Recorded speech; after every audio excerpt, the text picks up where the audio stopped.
இப்போ வந்து நாங்கள் வந்து ஹோம்மேட் ரோபோ செஞ்சுருக்கோம். அதை எப்படி செஞ்சோன்னு சொல்லிட்டு நாங்கள் பண்ணி காமிக்கிறோம். முதல்ல வந்து ஒரு HW பேட்டரி ஒன்று எடுத்துக்கணும். அப்புறம் அதை சேஃப்டி பின் 2 வந்து ஸ்டாண்ட் மாரி கனெக்ட் பண்ணிக்கணும்.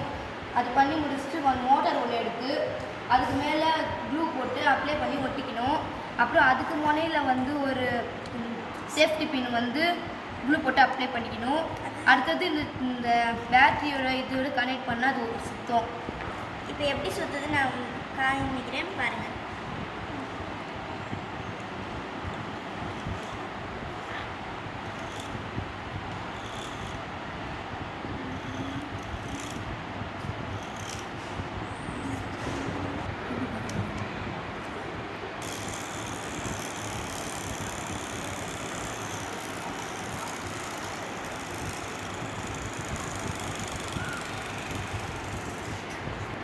Thank you so much.